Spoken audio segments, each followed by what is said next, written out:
Hello, everyone, and welcome to another episode of The Ball is Round. I'm Hady Raphael, and tonight on the show, CF Montreal loses the Canadian Classique at Stade Saputo. We'll talk about player movement in Montreal with maybe Mason Toy on the move. And we'll take a look at the Canadian women's national team and on their quest to defend their titles in Paris, their Olympic title in Paris. That and a lot more on episode 187 of The Ball is Round.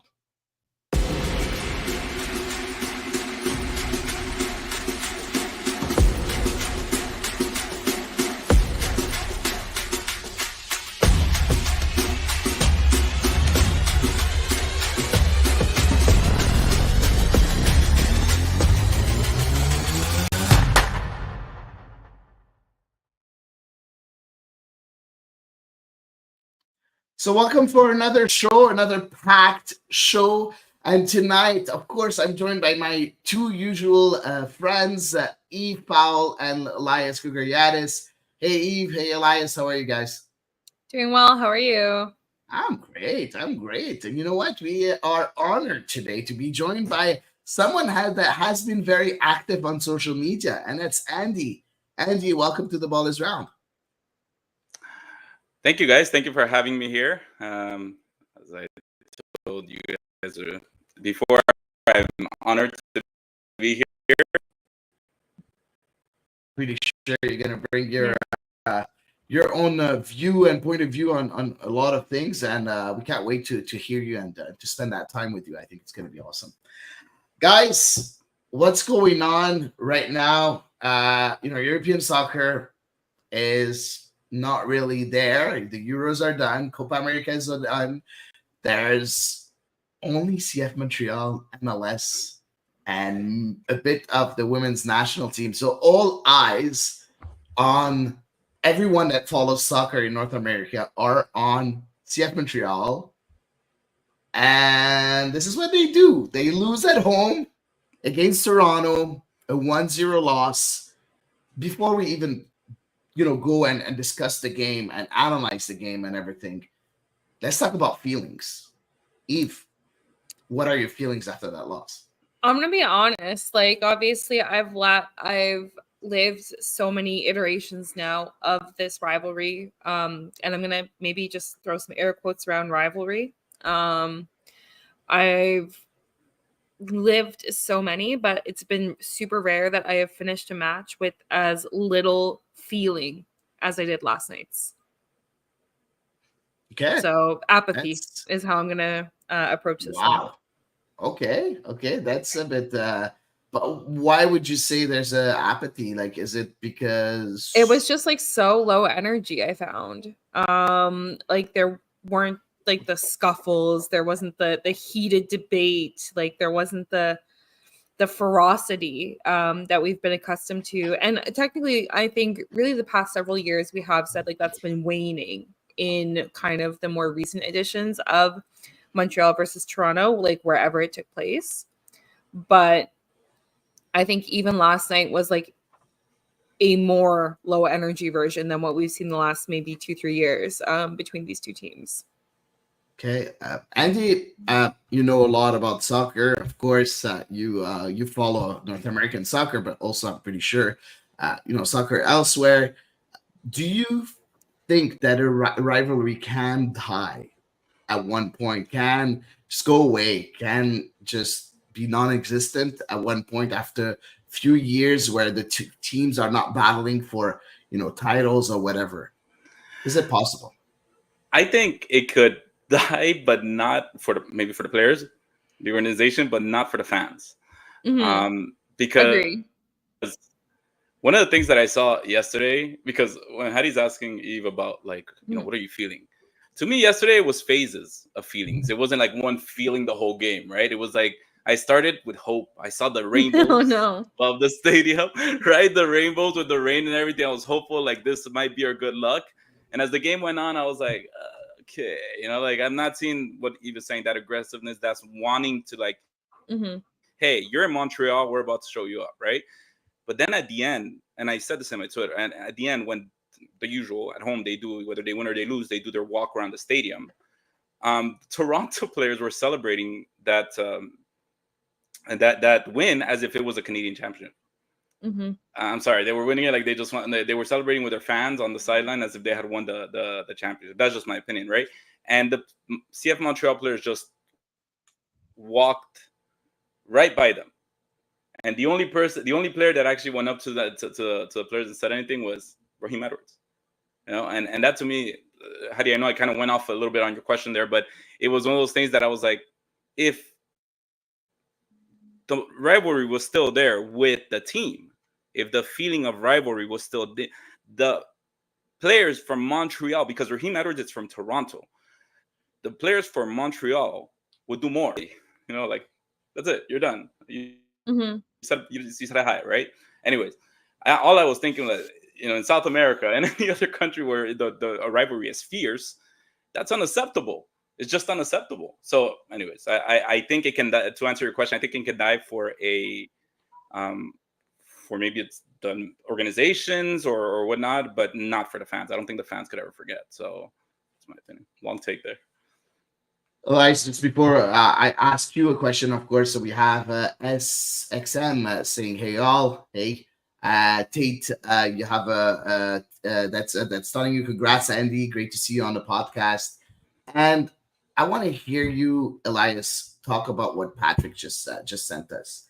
They seem not to care. That's not good. Do you agree with that? Did you see the players being less involved or less caring about that rivalry and not really care about that rivalry? Because we know that there are some fans that went and spoke with them before the games. A couple of fans from 1642, a couple of fans from Le Collectif.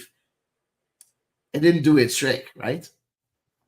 I'm kind of curious about Patrick's wording. Seem to care to the degree that this is a rivalry game. I agree. I don't think they cared any more or any less than a regular game. I think that's the issue. I think that usually when you get out of bed and you are playing your fiercest rival, it's one of the oldest rivalries in North American soccer. I think it's the second oldest rivalry in North American soccer. There's something different in the air. Everyone could feel it when you get to the stadium. When anybody who got to the stadium yesterday felt it. It was in the air, right? Toronto showed up. Montreal showed up in the stands. But on the field, it seemed, and again, this wasn't just a one-way thing. From Toronto's end, I didn't get anything any kind of different energy from them either. No. They were credit to them, they were super well organized. John Herdman said it after the game. They were super well organized, and they played exactly the way any road team would play in MLS. But that's the problem. They played like it was a regular MLS game. And I think, like Andy made a very good point, right? Players may let a rivalry die, but what Montreal and Toronto have is more than just a sports rivalry. It's more than just, first, it's not proximity, they're 6 hours away. It's a cultural thing. It's a historical thing. They've been doing this for centuries now.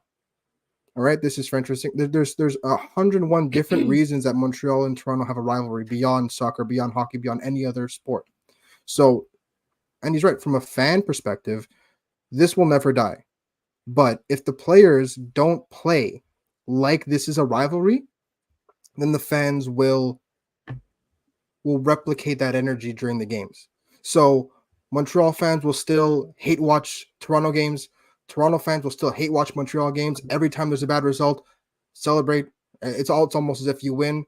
Like any other rivalry, but derbies and Canadian Classiques will not have that same energy. And part of it has to do with the fact that they haven't been the same level in MLS. But I think the bigger reason is because they haven't really had a big Canadian championship game in a long time. There hasn't been a final since 2019, or was it? No, they played a final in 2021. Yeah, 2021. Nalcy's first year, right? And since then, there's been it hasn't had the same energy, right? Every Montreal or TFC game. Now TFC, right? This is the first time they've completed the season sweep in MLS, at least since 2019. Montreal for the last 3-4 years had the majority of the success in this tie, but in terms of a level, it's not one-sided at all. But the thing is, they haven't been playing on a big enough stage for it to mean as much for the players. Because I promise you, if this is a game that happens in the conference final or the final of the Canadian Championship, it'll feel like a derby 1,000%. But a game like this, where even if you're fighting for a playoff spot, because this should be a big game, but this is just, it felt like another game for the playoffs. It didn't feel like, not only do I get a good spot in the playoffs, but I also get to screw over my rival. Absolutely no, that didn't. But you know what, Elias, there's something that I don't get, honestly, because I'm someone that came to Montreal in 2001, right? I've been in Montreal for 23 years, okay? And honestly, I cannot stand anything that's Toronto. I cannot. This is the way, like, whenever someone tells me I'm moving to Toronto, I'm like, why are you moving to Toronto? What's going on in Toronto? Exactly. My best friend is actually moving from Toronto to Montreal. Good job. That's a win in my book. That's a win in my book. Yeah. No, but like, for me, a rivalry is a lot more than just results, titles, and everything. It's something that you feel, right? And it's the same thing. I'm a Marseille fan. Everybody knows now. Everybody that listens to the pod, whenever someone talks to me about Paris, I'm like, hey, no, do not talk to me about Paris. So it's the same thing. And honestly, as you guys know, I don't sit in the press box. I sit outside usually because I like to hear the sound of the public, the noises, the cheering and everything. And at one point, I was sitting with some friends, journalists that usually sit with me, and we're talking. And right in front of us, maybe two rows in front of us, there were two Toronto fans. Yep. When the goal was scored, they got up and they started cheering, TFC, TFC, TFC. I swear to God, me and my friend, we were like, if he continues, we're just going to go and smack him. They were behind me. We didn't do it. Of course, we didn't do it. And we weren't going to do it. But this is the kind of heat that I have as a podcaster. And I'm not even like, yes, I am a fan, but I try to be as neutral as possible, even if I can't. Against Toronto, I'm not neutral. I cannot be neutral, right? And I see fans and I see players that are neutral, where they're the ones that should be more pissed off than me, right? And I'm going to talk to you about, you talked about players a bit, Elias. You have 4 Quebecers that were on the starting 11. You have 2 Canadians. So 6 players from Canada that should understand the rivalry between two big cities in Canada. They should understand it. And we didn't feed it on the pitch. We didn't see it on the pitch. And for me, there's something a lot deeper than what we think that it is, than having a title. Was it where they mentally prepared properly? Where they did they really grasp? But what is that? The only player you felt it from was Raheem Edwards, who coincidentally enough played for Toronto. Yeah, right. So he's born in Toronto. He's born there. Told me, I'm from Toronto, and this pisses me off. This literally, he was so heated at the end. Yeah. He was, and I was like, why can't 10 other players be like you that are on the field? Right? that was my vibe. But I think sorry. No, go ahead, Andy. I'm so sorry for interrupting you. Go ahead. No, I just kind of want it because Hady, I have also been here in Montreal just since 2012, and I was kind of taught that rivalry, whether it was in hockey and the hate for Toronto. And when I learned it, I said, okay, well, I mean, this is the way, right? This is just, we hate them in whatever sport, right? But yesterday, I don't know how do you, because we sat close, but the loudest people in the stadium was their section. Not really. It's just because they have like one little thing that's just like loud. They have this little like, I don't know, okay, like maybe metal that was just banging or whatever. No, but the collective was very loud too. Like, okay, they were very, very loud too. It's just that. Yeah, but go ahead. Maybe you wanted to add something. No, it's okay. I just wanted to say, like, I know we're talking about obviously like last night, because it's the topical moment, but like if I think back the last several years, I mean, if I look back, say 7, 8, 9 years ago. The rivalry, no matter where each respective team was in the standings, there was always that intensity and that ferocity. And there was, Donadell giving the laser eyes to someone on the pitch. And there was, Callum Malice smacking into a player because, the Toronto player was trying to take off with the free kick and so on and so forth. And you just haven't seen that in, I'm going to go ahead and say definitely not the last 2 years, probably not the last 3, 4. I mean, 2020 is just a weird year in and of itself. So let's just throw that one out. But I'm going to say probably since the year 2020, I don't think this rivalry has been felt by the players quite sincerely on either side. Like, you just don't see the scenes that we used to see in this rivalry. So I really think we're entering into some kind of sad, weird new chapter. And even though as fans, because at the end of the day, the fans are the most constant part of any organization, we're the ones who feel it the most intensely. And so it's harder because it's nobody else. Yeah, because you can just outwardly, you don't see everyone else feeling it. Yeah, and we have Patrick say, I hate him, but Altier brought a lot of hate. He Of did. course, Bradley too. But you know what? That's one thing. Now. He kind of took the reins. Bernardeschi, I hate him. And Richie Larea, I hate him too. Yeah, I hate him. You still have that arrogance in Toronto that's there, but you don't have the punch in Montreal that's supposed to balance everything out. No, it's very milquetoast.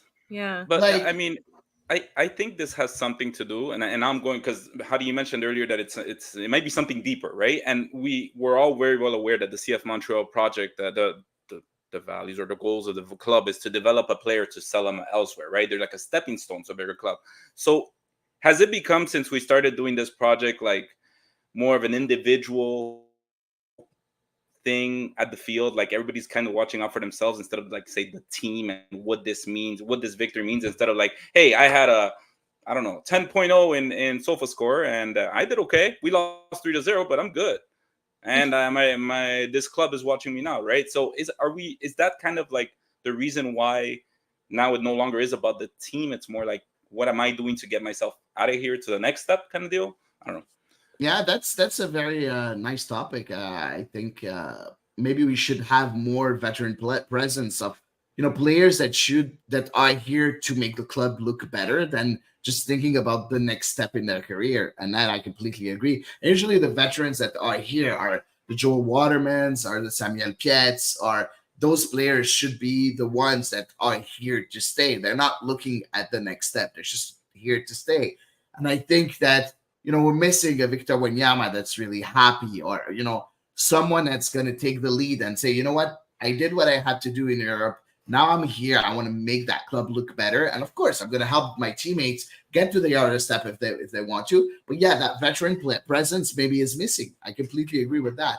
I don't know. I think it's a larger topic. It's a very, very large topic. I think we touched on it, and I think it's pretty good. I don't know if anyone wants to add anything else on that topic, or we can just maybe analyze the game. Let's talk about the game then. Lineup. So Laurent Courtois chose the lineup with Jonathan Sirois in goal. In central defense, we had Joel Waterman as a right center back, Fernando Alvarez in the middle, on the left, Joaquin Sosa. The two wing backs are Juan on the right, Edwards on the left. In the midfield, Samuel Piet, Mathieu Chouanière. And up front, we had Jules-Anthony Vilsan, Ariel Lassiter, and Joseph Martinez. On the bench, I just want to talk about the bench because I think it's becoming very important to discuss the bench now.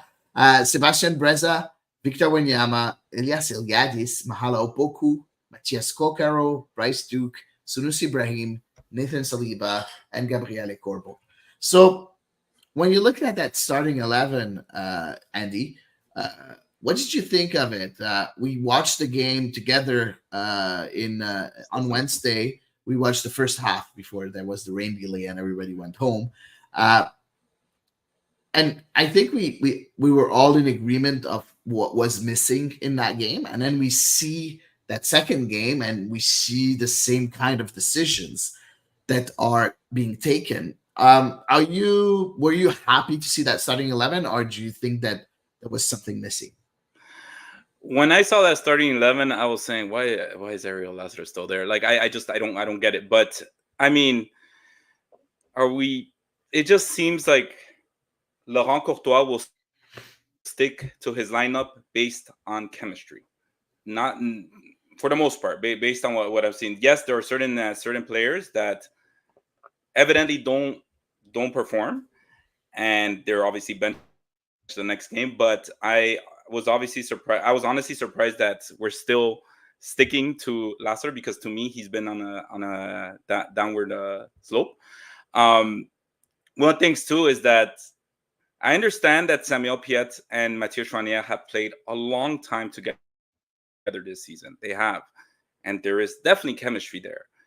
But right now, I don't feel, and I guess we'll go individually, each one, but I just don't feel like it's working, that midfield, towards what we want to do. So, was I surprised?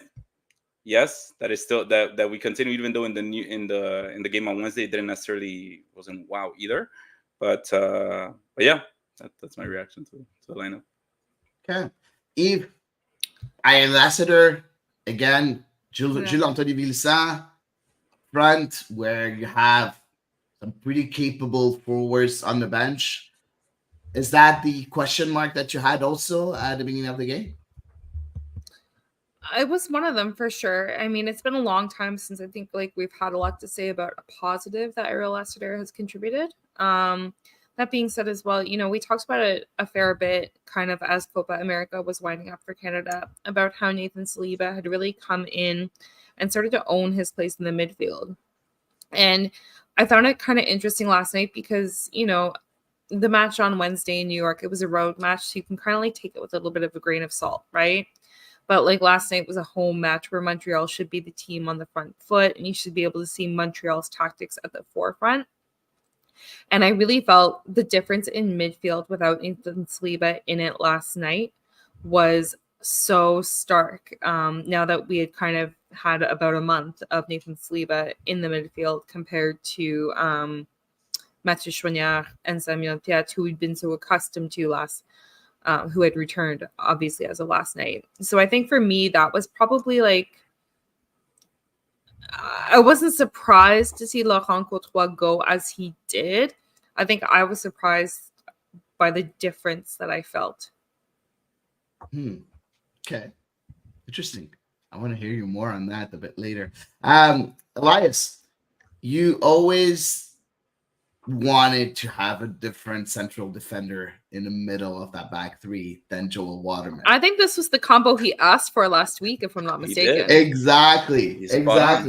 So, Elias, are you happy with that back three in New York and in New Jersey? Sorry. And what you saw in Montreal at Stade Saputo with Joel Waterman being switched to the right center back with Alvarez in the middle and on the left with Joaquin Sosa? Yeah, that first half against Red Bulls was definitely something. But the entire 90 minutes against TFC was incredibly strong. I think that the back three did a great job. If you look at that and the Atlanta performance as well, where it wasn't everyone, but still, again, Alvarez in the middle, Sosa on the left. It's become Campbell on the right, exactly.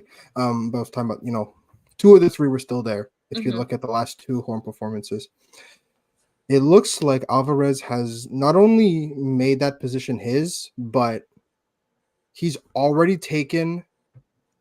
progressed. I feel as much as Joel Waterman has in that position, and he's done it in like a month.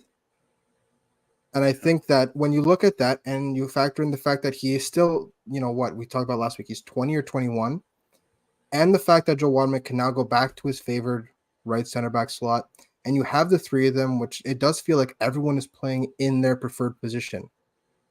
It's impossible to not see the advantages here. Joe Waterman looked the best he had looked in a long time, looked the most comfortable at the very least. And, he's able to kind of get further forward a bit now. He's able to get in those spots. He is a midfielder by trade. You know, he became a center back when he came to Montreal towards the end of his stint in the CPL, and when he came to Montreal, he turned into a proper center back. Before then, he was a midfielder. He grew up playing as a midfielder. He's someone that wants to get the ball in advanced positions, and at the right center back, kind of like Joaquin Sosa, they can get further forward. They're not proper right backs, but they're definitely much better suited than what's asked of them in the middle. And Alvarez has been probably my biggest surprise of the season, because I think we all saw that he had some good moments last year, but we weren't sure if he could apply it maybe consistently, especially with someone like Joaquin Sosa coming in who has European pedigree, who has maybe a bit more versatility, that everyone thought, all right, Alvarez will be maybe his understudy. Phenomenal. He's playing far more mature than I think anyone expected. He's winning, and he's nullifying essentially the middle of the field. Again, you have Prince Owusu that as your marking man to man all game, who's like 6'6" or something, and he had no joy. He spent the entire game with his back to the net.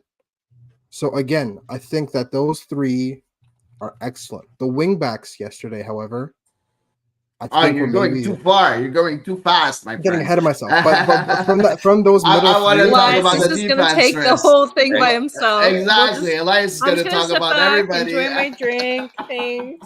from the middle three, I think they were phenomenal, and I think that one goal, it's you switch off once, but for 89 minutes they were excellent. I agree. I love that back three. I think they were excellent for me. You know, at one point, I feel that Laurent Courtois has to choose his starting 11. And I think those three are the main back three until the end of the season. This is my opinion. I would choose, if we want to go with the back three, of course. These are the three guys that I would choose. Eve, I'll let you talk about the back three because we started talking about, the positions right now. Mm-hmm. Do you like, the positioning of those three? Did you like their individual performances? And as a unit, are you willing to go with them until the end of the season? Yes. I think I could live with them. I am still going to hold the candle for Gabriele Corbo. I just feel calmer when he's out on the pitch. And so I will always have a space in my starting 11 for him. However, I can live with that back three. I think there's a really good balance. I think Fernando Alvarez has just continued to show us a lot of just how many skills he can actually fit into that toolkit of his. As a young player who's developing and who's learning, so many arts of the defensive trade. It was also really nice to see Joel Waterman kind of back at his quote unquote preferred position. And I did think like that he was given a little bit more of the liberty as far as distribution goes without having to necessarily kind of maraud forward as perhaps a George Campbell might be prone to do. And then, Joaquin Sosa on the other side, if that relationship with Raheem Edwards and kind of some of that experimentation with their overlapping in positions continues to be a theme for the season, that could be really interesting on the left-hand side. Although I do think that truly you shouldn't, try that every single match, all the time. But, there is a lot of interesting stuff that can happen with this back three combination. So am I ever happy with anything? No, but I can live with it. I love it. No, you're never happy. We all know that. I'm on brand. Andy, I saw you, nod your head that in disagreement when I said that this is my back three until the end of the season. So I want to hear your thoughts. Yeah. So when I with the right, I want to say use the word rise of Fernando Alvarez. The one thing that I questioned myself was okay, we've all been asking for Joel Waterman to come back as quick as possible. He's been playing lights out while he was here when Alvarez was actually playing on the left with Waterman in the middle, and I think it was Sosa on the right or Campbell on the right. Waterman was playing lights out, And then Alvarez took advantage of the international break to really make a name for himself. And now he's in the middle. And I continue loving the way he plays. I think beyond defense, beyond what you see in the stats, I'll give one example was there was a moment when he had, I think it was Sosa or somebody that had kicked the ball to the middle, and Ariel Lassiter just kind of threw his body, did a motion like that, and the ball just went over his head. And you see after the play that Alvarez yells to, hey, Ari, use your body. I thought he was signaling to the referee.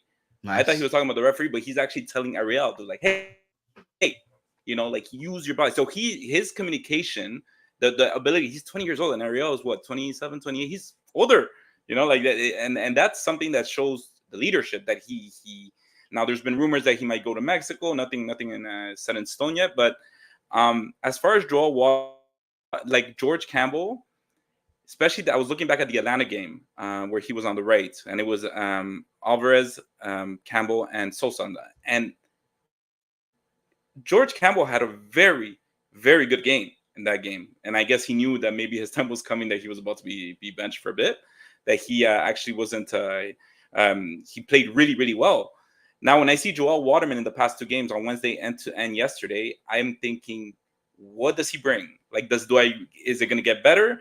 And just the fact that we keep shuffling this three line, I don't know about you guys, but it keeps feeling like it's preseason. We're just getting to know each other. We're just starting. We're just, and it's anyways, as far as the yesterday, Joel Waterman, he's a great player. I think he played well, but the chemistry that George Campbell has built with Ruan, which allows for really potent threatening attacks on the right, I didn't see it with Joel Waterman yesterday. I saw Ruan make a lot of runs, but Joel Waterman would either turn it back to the back or would send it to the left side.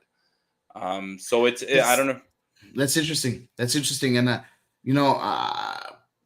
I think it's because of the role that Laurent Courtois wanted him to play, and not because a lack of chemistry between the two. And he said it in the presser at one point that he wanted Joel Waterman to drop to go forward in the midfield to help in the half space, and not really. Yes, of course, he should have given a lot more passes through balls to Ruan and to Raheem Edwards, but I feel that Ruan didn't have a good game yesterday. That's my opinion. Honestly, I love the game of Joel Waterman. I really loved his game. I think that this position is his. This is where he's been good. For me, he's really, really good. And I don't agree with Wellington that I met on Wednesday, by the way. I met Wellington last Wednesday, and I saw him yesterday also at the game. He said Waterman's an average player, not a great player. Word has meaning, please. No, I feel that he's a great player for MLS, and in MLS, I think he's a very, very good player. And he could be that leader. He has leading capabilities. He should be the captain, or he's a co-captain if you want to. I really like that player. Yes, he made a mistake at one point. It could have cost a goal. Yes, but the rest of the time, he was the only one that was breaking lines with his passes. He was the only one breaking passes breaking lines with his passes.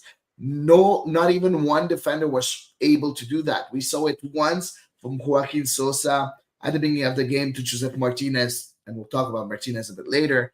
But that was the one pass that Joaquin Sosa gave that was really breaking lines and doing something, positive for the offense. But Waterman was the only one creating something. Let's talk about the goalkeeper, Yves.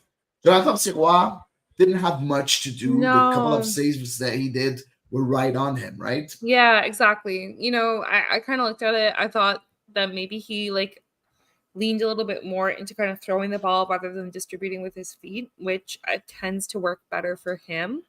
So, that's good. I will say that's good because we know his distribution can be erratic, to say the least. So I thought that was probably, all things considered, a wise choice, particularly because Toronto was pressing Montreal pretty intensely. And even, despite getting the ball to a Montreal foot when he had it, It didn't necessarily mean that Montreal was going to be out of the woods by any stretch of the meeting. Otherwise, though, yeah, like he wasn't called upon terribly often. Did Toronto finish the match with one shot on target? No, there was one that was saved. One other, as yeah. Okay, well, sorry, so, yeah. No, okay, no, you're right. I forgot it. Sorry, yeah. But either way, he didn't have a whole ton to do. There was a moment when he came out it was like really early in the second half when Toronto had a corner and like a Toronto player had put the ball into a rebound, like an interesting position, and he came out and kind of claimed it on the ground low. I thought that was kind of good because I was kind of wondering with kind of the inconsistency that we have seen recently, if it would just be a matter of he would be stuck on his line. So the fact that he threw himself out into the fray, I thought was a little bit promising. But I don't know. I guess you want to still expect a little bit more from your starting goalkeeper, nonetheless. I don't think you can. I don't know. I don't think he could have done much more. Honestly. Yeah. No. I know. I game. mean, there was a small. He didn't have a ton to work with for sure. No, exactly. Yeah. I don't know. I know it wasn't spectacular, but it wasn't. Nor did he contribute to Montreal's downfall. So. Yeah, I don't think if we need to talk about him too much. When we analyze yesterday's game, so we're gonna skip Jonathan Sirois. He had an okay game, didn't have much to do. I don't think there's much more to say. Let's talk about the midfield because I think this is where the discussion is gonna be a bit longer. Samuel Piette, Mathieu Choinière at first. Andy, you touched on it a bit earlier. Saying that you're not really sold when we look at that midfield. I'm gonna be straight. Mathieu Choinière had a horrible game yesterday. Maybe the worst game I've seen from him since 2022. That horrible. I really like the game of Samuel Piette though. I think he did it very well. I think that he wasn't helped by his teammate yesterday. Mathieu, everything that he tried was wrong. Every move that he made was wrong. Everything was wrong. He just wasn't to the level yesterday. And it's really, really bad knowing that he's looking for a trade and he's looking to go elsewhere. He's looking for another contract. Elias, what do we need to do with that midfield? What Mathieu Choinière reminded me of was almost like Joel Waterman coming back from the World Cup, where his stock was probably the highest it had been, and he slowly started realizing that a move to Europe isn't on the cards, and his performance, his demeanor, first of all, became very poor, and his performances suffered, and you could tell mentally he wasn't there. And then he got back, he got on board again, and then he became the Joe Waterman that we know now. And that's what Mathieu Choinière felt like almost, where he's starting to realize, my window for a move to Europe is closing. And he talked about it during the week, during the media availability. His goal is to play in Europe. And I think he's starting to realize that the older he gets, if the move to Europe isn't happening soon, it's not going to happen. We talked about this on the podcast, right? Box-to-box midfielders in Europe are a dime a dozen. So if he stands out and he has European clubs that want him, the window is now. And that's what we saw. And now when you look at that and you look who you have on the bench and you look at the main problems that you were encountering, and especially in the first half, the main problems with the midfielders is that they couldn't get the ball and turn in space. Because Toronto, again, credit to Toronto, they were incredibly well organized in the midfield. You could not find an inch in the midfield. Yeah, I agree. And when Mathieu Choinière is having I've given Samuel Piette his flowers for doing the work needed so that Mathieu Choinière can shine. Yeah. However, when Mathieu Choinière is not shining, Samuel Piette is not the player that's gonna in front of relève, right? He's not going to pick up his role. Exactly. It's not his role. So in a situation like that, you have arguably one of the greatest prospects the Montreal Academy has ever produced. You have someone who has done literally that in their absence, who has done exactly what is needed in the midfield, which is get the Mhm. ball, find space, turn, and break lines yourself. And he got on way too late, in my opinion. We'll talk about subs later, but with Yeah. the midfield, when Mathieu Chouanière isn't working and you play a two-man midfield, Samuel Piette is not the answer to your problems. Samuel No. Piette does the work so Mathieu Chouanière can do what he does. When he's not doing what he does, then there's the lights aren't even on and the lights are off and nobody's home. It's open season, right? And that forced the center backs to try and break lines themselves, which wasn't working. They had to go play to the fullbacks, which wasn't working. It through the midfield, everything kind of got worse around it. So, and this is why I talked to you about this, Hady. This is the first time in a long time that I feel like Laurent Courtois was outcoached. Because he talked about it in the post-game presser, where he went with the two midfielders and the three forwards because he thought Toronto was going to press really high up constantly, and he wanted the pace We'll to break talk the about line. Courtois later, Elias, if you can. Go ahead. But the two-man midfield in this game was not the right move. Mhm. It was not the right move because they were swallowed whole and they were rendered completely ineffective. Yeah. Every single pass they made was either to Toronto, to a wing back, or back to the center back from where it came. And I think that is an indictment of maybe the selection, because now you have Nathan Saliba, who has been in very good form and who's doing that very same thing that you were so desperately needing. Yeah. So, and also another thing that did not go unnoticed. I don't know if you guys noticed this, but when Samuel Piette came off, Mathieu Chouanière didn't get the armband. Joel Waterman did. Mhm. Yeah. Right. He's the co-captain, right? I know, but Mathieu Chouanière has started as captain before, right? In the pecking order. Without Waterman. No, Waterman was there. Waterman was there. Really? Okay. Yeah, he was there. So look, again, that's probably a nothing burger because Waterman was playing significantly better than Chouanière. That's probably it. But that didn't go unnoticed to me. And I think that ultimately right now, and I know Wellington's in here, Bryce Duke and Nathan Saliba have been giving the midfield what they need, and Mathieu Chouanière and Samuel Piette did not. Don't let Wellington go. He already have a comment on Bryce Duke, and we'll share it a bit later. But let's talk. Andy, I'm gonna. That's one of the comments of Wellington again on Mathieu Chouanière, and I want you to react on that. Mathieu Chouanière performance becomes an issue.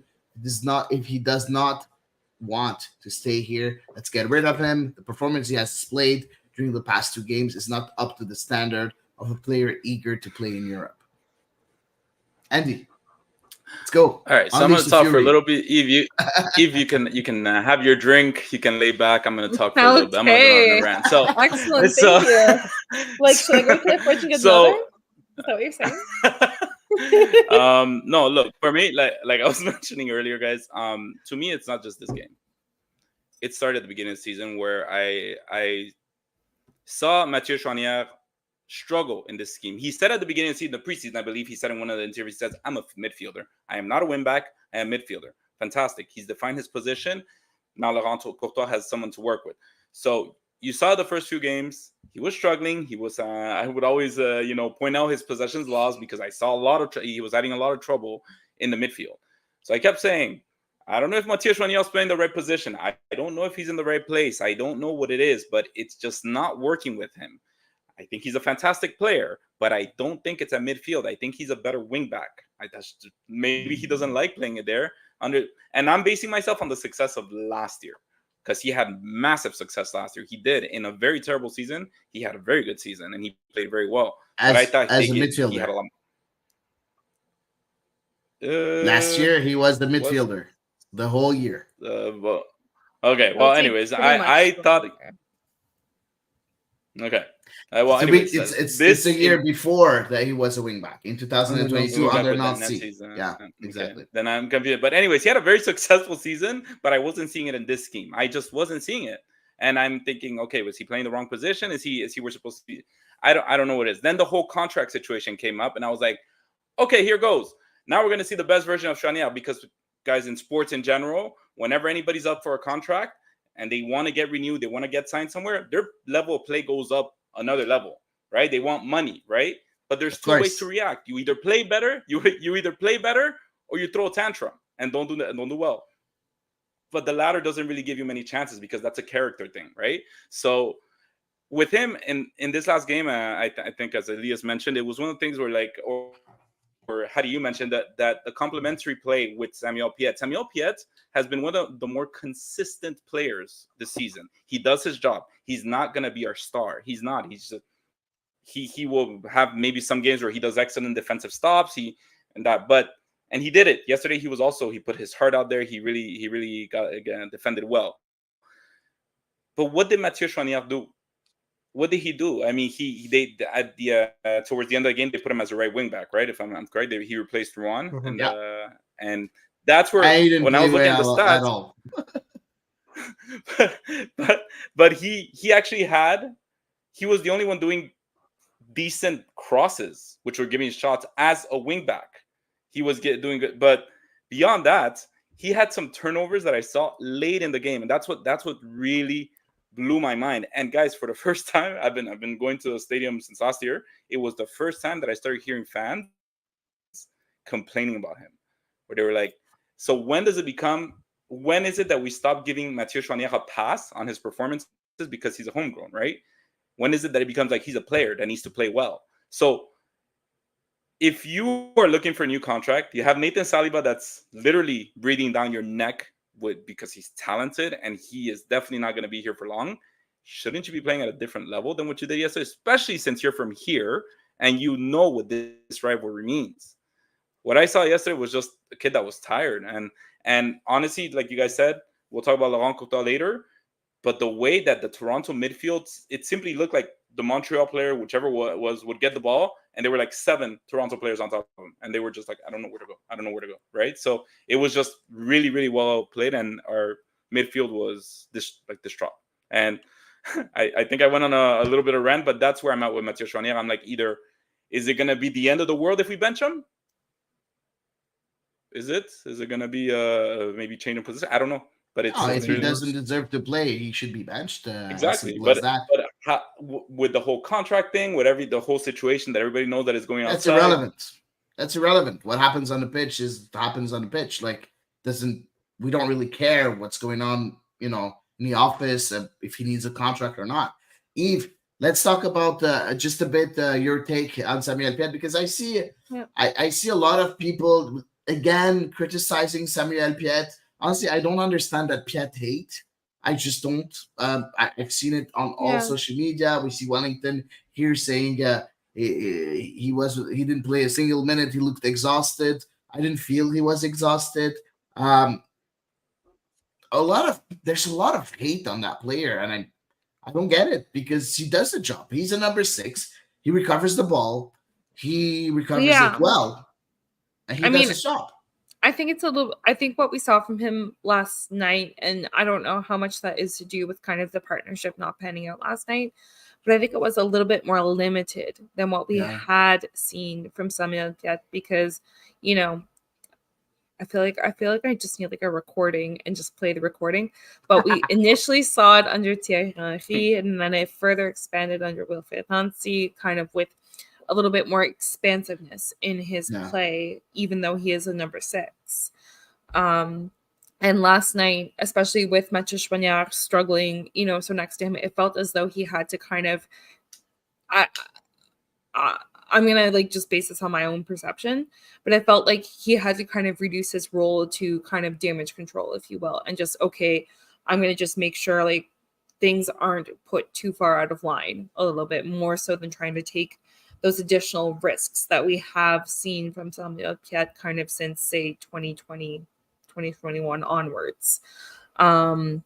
So for me, I didn't see anything necessarily wrong with his game. However, we've definitely seen a lot more from him historically.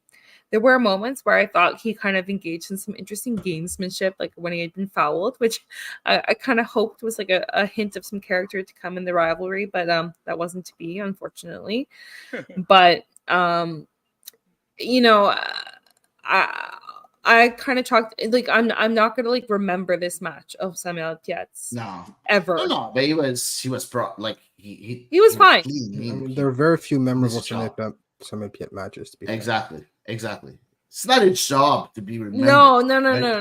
No. But there are. It's the opposite, really. If anything, if you remember, it's for a bad reason. Yeah, that's it. Exactly. Like, That's what Yeah. the Elias is saying. If he, But if you that's a remember proper, him, it's that's a proper 6, right? If you don't notice Exactly. them, they're Yeah. doing their job. it's Yeah. similar to Jonathan Sirois, right? Like, Yeah. Yeah. he Right. did his job. Yeah. His job. No, but see why he can make some like Yeah, spectacular no, saves. goalkeepers But can be the at hero number for 6, sure. he doesn't do Sorry. much that's spectacular. No. But yeah, it's a way of Sorry. discussing. Let's talk about the wing backs. And before I ask questions, we have a lot of comments on the wing backs, and specifically on Raheem Edwards. Eric Forget says the only player that showed up yesterday was Edwards. The rest of the team were not there. Can't take no more. Met him on Wednesday. Very great guy, Eric, by the way. We have Wellington that says Raheem Edwards deserves to get a call up for the national team. He has what it takes. I don't know. I feel that Raheem Edwards had his best game, or one of his best games, with CF Montreal. One of his best games with CF Montreal. Eve, I want to hear Eve, because Eve has her fingers up and she's not ready. in agreement. And when she's not in agreement, I want to No, hear her. I wasn't actually agreeing, because I just wanted to say I was so excited when I realized that he would be up against Bernadeschi, Yeah, and of that course. they would be the duel. And I was like, this is where this match is going to be played. I said, I don't even care what happens elsewhere on the pitch. I was like, I just want to watch these two go at each other. Oh, yeah. And I got exactly what I wanted from those two. It felt like those two were having a rivalry of their own. Yeah. The other 20 players on the pitch, like whatever. Evidently, as we discussed, like there was not a whole lot of rivalry energy, but between Edwards and Bernadeschi, you felt like they just wanted to absolutely like rip the other's kidney out. I don't know. It was exactly the energy that you wanted a player to bring to your rivalry match, and I was so there for it. And I think I agree with Eric Forget, like, probably not quite as strongly, but I think that Raheem Edwards was definitely the only player who brought rivalry energy last night. 100%. Yeah, he was the man of the match. For me, there's 3 players that played well yesterday: Edwards, Piet, Waterman, and Edwards being my number 1. It's as simple as that. Those 3 players played well. The rest were either or really not good. So, Andy, 2 wing backs. You talked a bit about Juan, about the chemistry between Waterman and Juan. But even if you remove and we forget about the chemistry between those two, we didn't see much of Juan yesterday. He did try a couple of times to really cross the ball, but we didn't see much. I think he's exhausted, to be honest. He's played so many minutes. And at the same time, we saw Raheem Edwards, that for me got the best of Bernadeschi most of the time, of course, until the goal. So what did you think about the performance of the 2 wing backs? Yeah, first of all, I'm gonna say it like this, Hady. I think Rohan is very much a 1 game per week kind of guy. That's the best version you're gonna get of Rohan. Because I've seen it, like we've seen it, right? The games where they actually get a whole week's rest, Rohan comes back and he can assist, he can score a goal.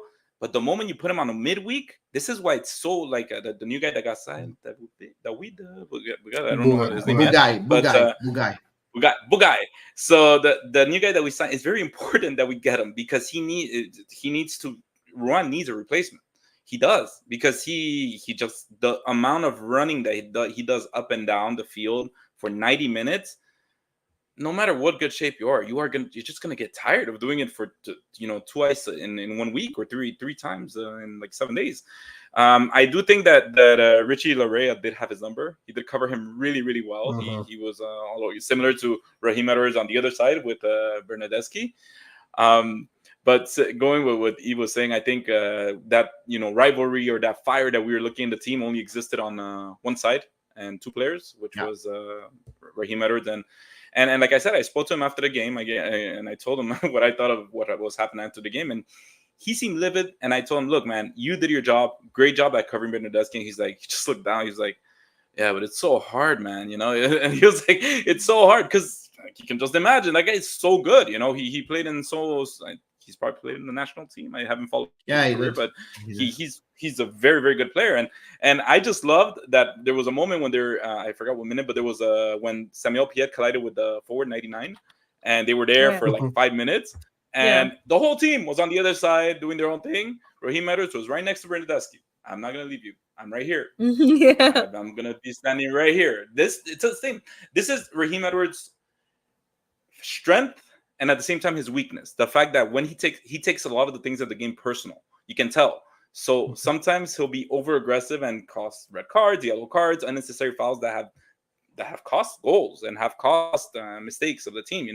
But at the same time, on a game like yesterday, you want 11 Raheem Edwards that are taking things personal. That are taking things like, this is my city, this is my team. That's what you want. But yesterday, like the reason why I was saying he did have a good game, but if you look at it beyond the defensive work he did offensively, guys, it was ugly. It was not. It wasn't great. He had 24 possessions lost, and they were not good. They were really not good passes. So it was like fantastic stuff to get the ball, but then we lost it right away. So I don't know if, again, we're probably going to talk about it later. We're going to talk about the 4-back or the change of the formation and whatnot, but that's maybe something in these kind of games when we're talking about being out coached, where you want to be like, okay, just give Raheem Edwards one homework, one assignment, and let somebody else take care of that part, the rest. Because the offensive part if it wasn't for the offensive part, guys, honestly, I would give him a 10 out of 10. Yeah, but he wasn't helped to, like, in my opinion. Like, we can't really blame Raheem. No, not everything was his. Exactly. So at one point, when you dribble two players, like, you should have an option. You should have an option with one of your teammates, waiting for a pass, and he didn't have any options, so he had to dribble a third one or a fourth one. So I don't know. At one point, there were like 7 people, and you would see him like that. Exactly. Yeah. So moving on with the other players, Elias, I want to hear you. Those three up front: Ariel Lassiter, Jules-Anthony Vilsan, and Joseph Martinez. Before you do, I'll let you, think about what you want to say. Let's talk about the comments that we received from our listeners. So the first one is from Wellington again. Jules-Anthony Vilsan does not deserve to be in the starting 11. This guy is level CPL, to say the least. He doesn't like a lot of players, Wellington. Lassiter, another underperformance in the squad. But is he wrong? He's not wrong. I was gonna say, like, it's not like one of these players scored a hat trick and he's still saying this. Exactly. But I don't know. I don't know. So, like, I want to hear Elias. Yeah, look. No, but like, I don't know. I feel like you're cherry picking the comments because he also said positive things about Edwards. So, but go on. I did talk about the positive things. Okay, fair. Yeah. Okay. I did talk about Raheem Edwards. So, yeah. Okay. I mean, to be fair, there's not a whole lot of positive to say about Vilsan and Lassiter's game this week, because let's face it, right? They were in the squad because of their pace and their ability to get in behind and maybe hit back on the counter, which is what Laurent Courtois thought he would need, which was the exact opposite because of the fact that, Toronto sat back. Toronto were very organized, and Toronto didn't really give much away. And they were happy with, the center backs keeping the ball game because, look, we talked about it earlier. This wasn't a rivalry game. This was an MLS game for the players. And they didn't have there wasn't as much personal pride as there was for the fans, at least. So they went about it in a very, very rational way, which is, keep your shape and neutralize what is arguably two of the three forwards' most effective attributes, which is their pace and their ability to really stretch defenses with their dribbling. When you stay back, Ariel Lassiter, he's a reactionary player. Jonathan Vilsan thrives on the dysfunction of opposing defenses. Right? Both of them are perfectly suited to play on the counter. And that was the furthest thing from what was needed on Saturday night. Mm-hmm. So when you look at the way he was lined up, and again, this is why we'll talk about it later, but I do think Laurent Courtois was outcoached in that respect because John Herdman lined it up perfectly. And in the same way that Laurent Courtois, his lineup for the Atlanta game last week was spectacular, and he completely caught Atlanta with their pants down. Last night, he was the one who was caught with his pants down. And yeah, Lassiter and Vilsain had terrible games. They were ineffective. They didn't make the most of their possession, especially when it was in advanced positions. But at the end of the day, what was asked of them was the equivalent to a suicide mission because they were playing directly into the Toronto defense's hands. So they're not good enough to make lemonade out of lemons. They're good enough to exploit bad matchups and gaps in the defense. But when you line up perfectly suited for those kinds of players, they're not going to be the difference makers. The difference maker is Joseph Martinez. The problem now is the fact that he had every single opportunity to be that difference maker. Twice. And he flubbed his lines on both occasions. The second one, the pressure from behind, he was off balance when he was already on his way down. He took the shot. Unfortunate. The first one, 10 minutes in to set the tone, one-on-one with the keeper, and you don't even hit the target. That's inexcusable.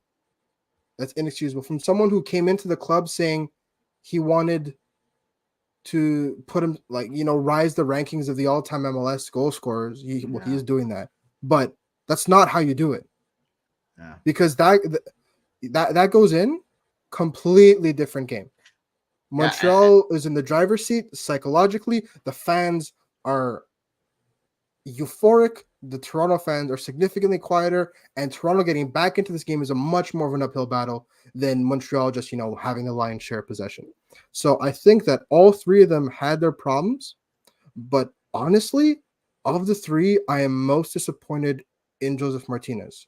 Because at the end of the day, Lassiter and Vilsain did not play well, but they were also put in a position to fail, in my opinion. Joseph Martinez was given every opportunity to not just be man of the match, but be literally turn himself into a Montreal hero overnight. You score a brace in a derby to win, you are a Montreal hero. But not even a brace. Honestly, I think that first chance for me. Yeah, even the first chance, you're right. The first chance is just not normal that it's not on target. No. But he scores that. Missing the goal. Absolutely. When you're one of the all-time greats in MLS. Absolutely. For me, that's bad. Inexcusable. That's very bad. Like the second one was a bit harder because he was unbalanced and everything. So I can kind of understand it. But the first one, there was nothing. No excuse for that. No excuse. And he missed the net. He missed the target. Like he's one-on-one with the keeper. He misses the target. Now, for me, it's unacceptable. It's unacceptable. And I want to hear you, Eve, Patrick, giving a chance to Joseph Martinez, saying we need a guy that can get him the ball in good positions more than twice a game. Honestly, twice should be enough. What do you think? No. I think it's hard because there's the image of Joseph Martinez in my mind, that was formed in 2017. And then there's trying to kind of reconcile that image with the phase of career Joseph Martinez is in now. And that's not the same thing. Yeah. So the part of me that, clings to that image from 2017 is like, yeah, twice is absolutely enough.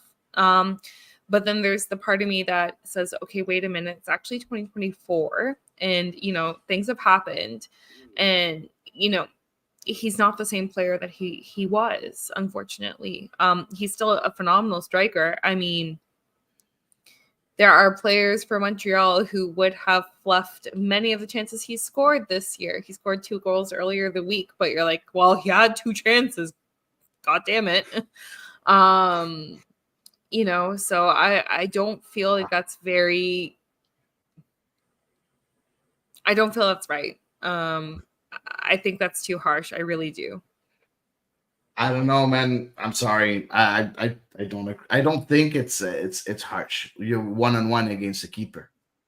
Like you're one-on-one. Okay, well maybe I'm just carrying some of my 2023 striker trauma into the season with me. Yeah, I think that we're looking at Joseph Martinez we all? like saying, I don't know. Yes, he scored 2 goals at midweek, but it doesn't change the fact that you're one-on-one.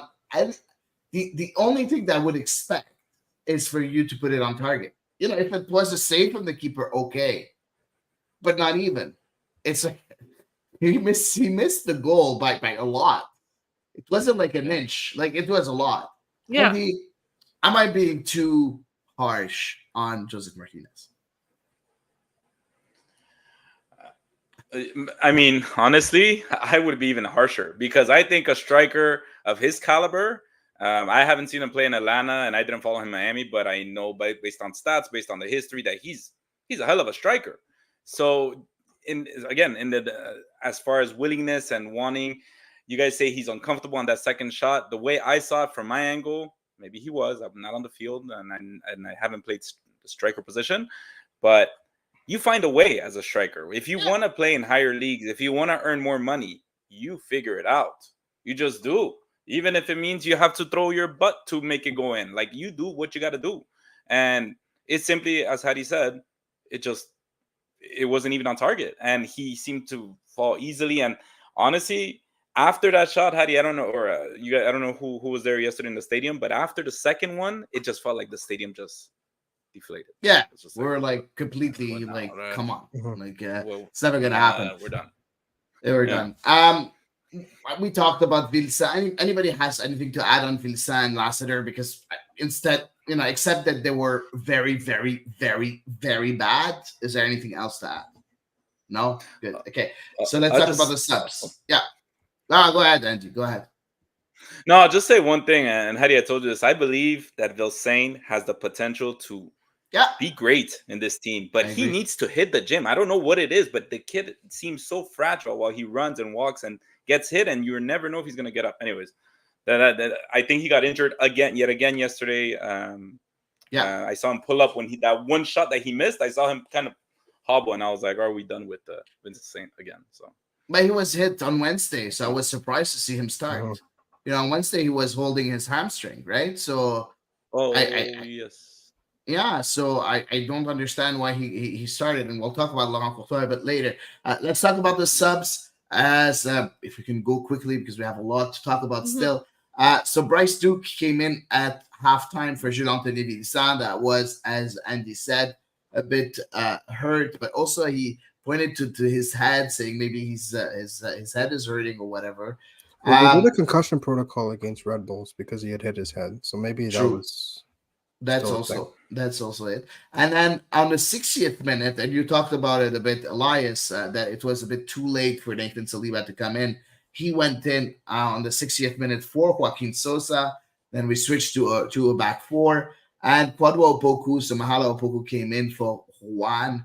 That pushed Mathieu Chouanière on the right, where he wasn't successful either. And then on the 68th minute, we had Matthias Kokero come in for Ariel Lassiter. And at the end, on the 84th minute, Samuel Piet went out and Sunusi Ibrahim went in. Let's talk about the subs. Eve, I'll let you start. All 5 subs. Go ahead. I was really surprised, honestly, to see that it was Bryce Duke who came in for. Obviously, Vilsain was probably carrying an injury, but I was really surprised to see Mathieu Chouanière start the second half after the first half that he had. I kind of thought that, like, okay, yeah, you sub out Vilsain because he needs to be subbed out, but I expected almost to see Bryce Duke going into Mathieu Chouanière's position and there to be a second sub coming, like, to replace also Vilsain. So that disappointed me, I guess, from a coaching perspective. That being said, I think with Bryce Duke, having seen him in a deeper lying position during the time that he played in that position, I think we all kind of agreed here that that position suited him a lot better because there was so much less pressure and just kind of a degree of freedom in the sense that, like, you have almost more options by not having so much to do and not having so much responsibility on your shoulders. So I kind of felt like we went back to classic Bryce Duke last night, which is unfortunately not the best Bryce Duke. that we had seen over the past couple of weeks. I wanna share just one comment from Patrick that says, it's getting bad when I miss Juke, lol. So but no, I agree with you. His position is we know that he's better, he's best suited for a deeper role than what we had yesterday. Rest of the subs, Andy, go ahead. Anyone that you want to talk about? Well, look, I'll talk about this. I think Nathan Saliba had an excellent second half. I think he pretty much told the coach and us, like, I'm here, guys. Like, this is what you're gonna get from me, right? So, like, that's what I felt. Bryce Duke, guys, I noticed this one thing the past few weeks that he does right before he passes. I don't know what it is, but every time he does it, it's an offside. And it's because he's about to pass the ball and he like takes a millisecond to look down at the ball before he passes it, and the forward has already done his run and it's an offside. So it's one of those things where I'm like, why is he doing that? Going like looking down, like he has an excellent. I think as a midfield, he had an excellent distribution to the sides, but the forward, the one when it's forward, I just don't like it. And yes, Eva, similar to what you were saying, is we kind of saw that struggle where he continues kind of doing offsides or just maybe a pass to nowhere, weak passes. Besides that, Matias Kokaro, I don't know what's going on with him, guys. I don't know if you guys have talked about it in past podcasts, but I just I don't get it. Since his injury, he just seems to be playing a game on his own. It seems to always be frustrated that he doesn't get the ball or he's running a certain way. I don't know if it's a miscommunication or lack of coordination with the people that are behind him, but it always seems like he's flailing his arms, like frustrated that they don't pass him the ball. Yeah, he doesn't get the ball. That's the problem. Nobody serves him. He's not getting the ball. This guy is a poacher. This guy is a fox in the box. This guy is the one that puts the ball in the back of the net, but he never gets the ball. The only time he got the ball, it was he received it on his torso and where it's able to redirect and went like that. And that's the only time he when got I the say ball. When I say find a way to score, that's what I mean, right? How do you go like that? Do whatever you got to do to score a goal, which is what he did. And yes, I agree. He has the talent, he has the speed, but there is something lacking. There is something lacking in the sense, again, I don't know if it's a miscommunication. I don't know if it's either he's doing the wrong thing because yesterday I saw at some point late in the game, he was actually on the left wide open. I forgot who had the ball. I think it was Nathan Saliba that had the ball. He was wide open, and the Toronto defender started going to a middle, which gave him more space. And instead, he chose to go to Joseph Martinez. So, Hady, similar to what you're saying, is he wasn't served. He wasn't served properly. And again, you see him like, guys, I'm right here. I'm wide open, right? Yeah, I feel that the guy wants to perform, and he's not given the opportunity. That's my vision on this, and regarding Matias Kokaro. But something doesn't work. But Elias, anybody else that you want to talk about? No, I think that kind of covers it, right? As soon as he was nice off the bench, right? He assisted that chance for Martinez, but otherwise didn't really do much. I still think that he's better as a starter than he is off the bench, especially when you have people that are so much better off the bench, like Martinez. Whether you like it or not, he's your leading goal scorer, and that has to count for something. That has to, when scoring is still such a struggle for this team, being the leading goal scorer has to count for something. I'm sorry, I agree. Yeah, I agree. Let's talk about Laurent Courtois. Quite a few comments, and we'll start with you, Elias, because you didn't talk much when we talked about the subs. So, first of all, we have a big comment about former co-host of the show, Samuel Savi, and I'll put it here. Why is the move always to panic and change to a back four when it's time to score? If Courtois' system is so good, then keep it when you need a goal. The boys look completely lost at the end with the back four. Courtois' stubbornness to play the exact same way every match is becoming ridiculous, yet panic and change everything when you need a goal. We have to be honest and start looking at the coach for the reasons why this team is not taking the step ahead this year. Courtois is at fault this year. That's the first comment. The second comment, and I'll let you talk about whatever you want to talk about. Patrick says, we looked good in the second half on Wednesday in the 4-3-3. I would like to see that with the same players again. So Elias, tell me more about Laurent Courtois. You went to the presser. He explained what he wanted to do in that game. We didn't see what he wanted to do at times in the first half, and he said it himself, saying that he was expecting more from his players in the first half. At what time do we start pointing fingers at Laurent Courtois? Is it time now? And what do you think about the 4-3-3?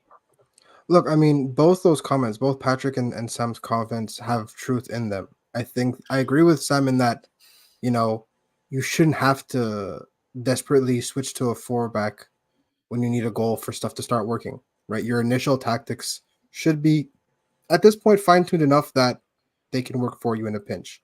And you can have either like-for-like substitutions or maybe a more offensive-minded version of your original shape to get the job done if you need a goal. But at the same time, Patrick is right. They look good because Toronto at that point had fully committed to the low block. In the last 10, 15 minutes, it was really just 9 or 10 players behind the ball at any given moment. And maybe if you hit back on the counter, maybe. And they didn't really.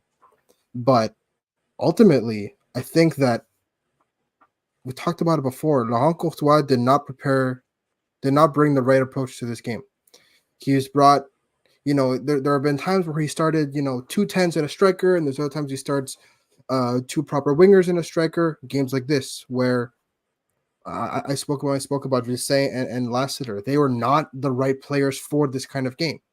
And now he talked about it after the game. He expected Toronto to really press forward, to really bring the aggression and win the ball high up. What they did was the exact opposite. So now you have 2 players. In the first half, they pressed a little bit more, but ultimately when they lost the ball, they would press a little bit, but they didn't press in a way that compromised their shape. The second their shape was at danger being compromised, they stopped their press. They got their shape, and then they started pressing again, which essentially nullifies the counter. So when you have a setup like that, Laurent Courtois took way too long to adjust. If you're going to bring on Nathan Saliba, if you're going to bring on Bryce Duke, people that can get the ball in space and turn, you have to do it immediately. And this is one of the things that we criticized him at the beginning of the season. He got better. And it seems that this game at least was a step back, is that he would have the right adjustments, but he took too long to make them at the beginning of the season. Right? The right call, but then he would talk it over with his staff, or he wouldn't be willing to pull the trigger until maybe the 60th or 70th minute, and they would work magically. But by then, you've missed out on 15, 20, maybe even 30 minutes of this same level of play that you could be operating at. And that's what it felt like again last night, where bringing in these subs that obviously had a positive effect, where they were able to pin Toronto back further than they had been pinned before and create, if not proper goal scoring chances, at least some danger. Yeah. At the very least, there was danger. And there was an imminent threat that Toronto had to actually be aware of, as opposed to the first hour where it was very, very, very comfortably managed from Toronto's end. So now it's trust your gut, because at this point, you've been coached now for months. You should know this team. If you have a gut feeling, act on it. Because these types of performances, these types of results, obviously, I don't think the players had their best game. There are a lot of players that were completely ineffective or didn't do their job well. But Laurent Courtois bears the brunt of this result a whole lot more than others, where, we talk about the players aren't playing well and they're not doing what they're supposed to do. This one here, I feel like Laurent, at least in the initial approach to the game, he dropped the ball.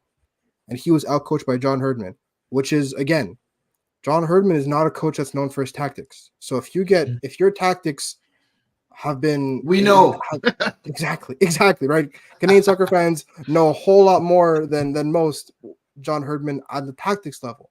But his team was incredibly organized, and Laurent Courtois' side looked like they had no answers, because it looked like they had been drilled for one particular thing, which is, you win the ball, you find one player to turn and break a line, and you go. Yeah.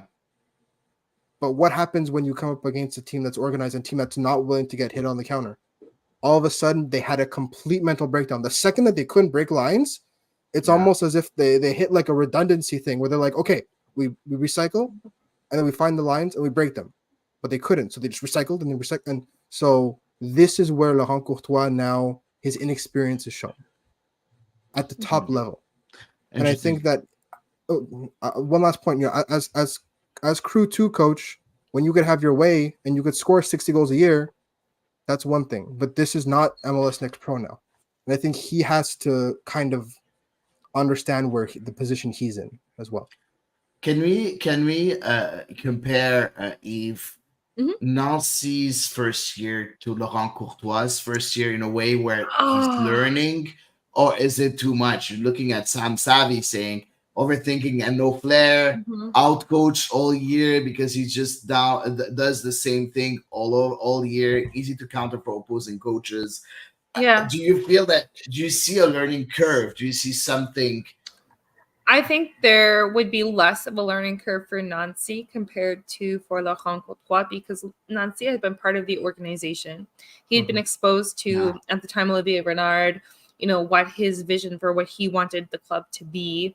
And then, initially started under Thierry Henry. Of course, Nancy had been an assistant alongside Thierry Henry, implementing the nascent stages of that vision.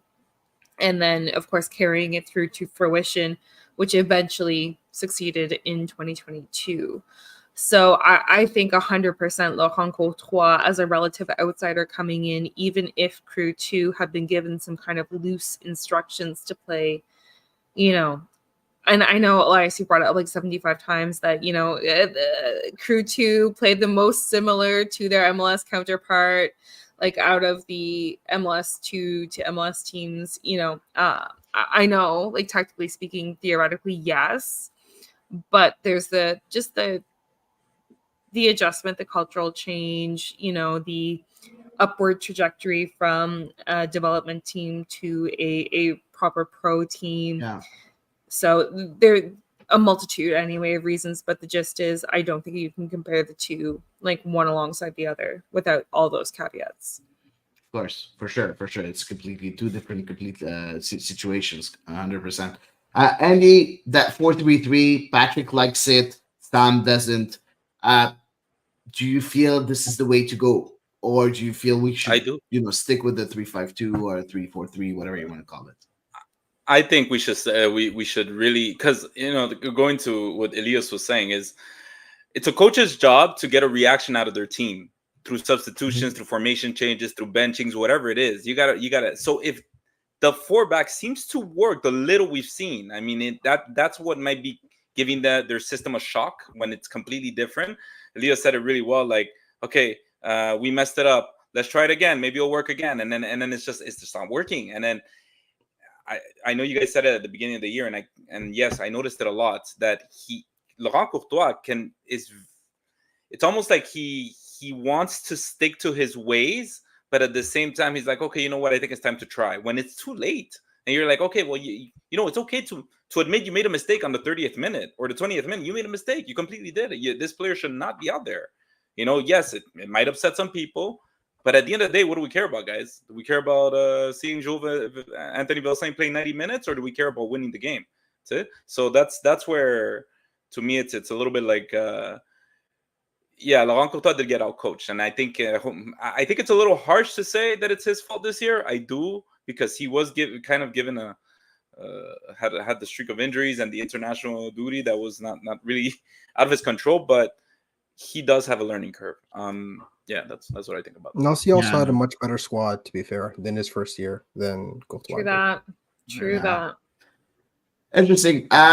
Let's move on with the questions that we got before the show. I think we have a couple of good ones. Let's start with you, Andy, because I think you can continue on a roll there with Alessandra's question. And would you like to see Laurent Courtois experiment with the alignments and strategies used during the Leagues Cup in order to find a solution for the remainder of the MLS season? Do you feel that now that we talked about the 4-3-3, that the Leagues Cup is a perfect chance for Laurent Courtois to really put that in place, get a couple of games in order to set it up, a couple of games and hopefully more, to set up for the rest and for the final third of the season? Do you think that's the golden opportunity that Laurent Courtois is looking for? 100%. I do, because that's, I mean, what do you have to lose at this point with the Leagues Cup? You really have to try everything out and see what's going to work with this team. We got 2 new players that are signed. We might have more. We'll talk about the probably Mason Toy after, but we don't know. There might be more, but these two players that they signed, not gonna get into it. It fits kind of what we might be going forward, right? So I think we got nothing to lose in the Leagues Cup, and we should definitely try not just formations, maybe different things we want to do, different things we want to try out for the rest of the season, because it's crunch time, and we got nothing to lose. That's what I think. No, I agree. Eve, we have almost approximately the same question from Tate. So I don't know if you want to add anything on what Andy said. So the question was: we started the Leagues Cup in Orlando on Friday. What tactical and or starting lineup change might we see? Maybe touch on the starting lineup. Yeah. First of all, would you agree with the 4-3-3? And if not, I think we've seen a lot of limitations of the starting 11, formation with the 3-back. But this season, I think we haven't seen a single striker really throw themselves out into the melee as like coming ahead of the rest of the competition. And I think that's probably my main concern. Like the back line isn't necessarily the worst part of this formation. And I usually feel like if I wanted to make a shift that dramatic, I would usually look towards the back line as being the problem. But I don't think it's the back line that's the problem this time around. I think it's further ahead on the pitch. I think either you look towards the gulf between the midfield and the attack, which conversely I didn't feel was as massive when Nathan Saliba was in that midfield. I agree. As it was last night with Pierre Denchouanière. But anyway, sorry, I kind of went on a tangent there in and of itself. But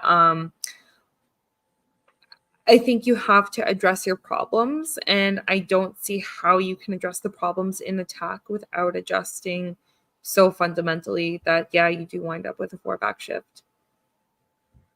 Okay. Elias, your point of view on all that. Or you know what? I'll ask you a question that's also some sort of transition to the next, You're very good the at next those. one. And that's Dr. Foot's question. Eve, if you can maybe show it. I cannot find that, I'm afraid. Okay, I will I put do it not here. see it in my list. Oh, okay. Yeah, I forgot to put it, so I'll add it right away. Sorry about that. Did you want to go? Oh, there we go. Go ahead. Okay, so now that I think we are all in agreement that we should go for that 4-3-3.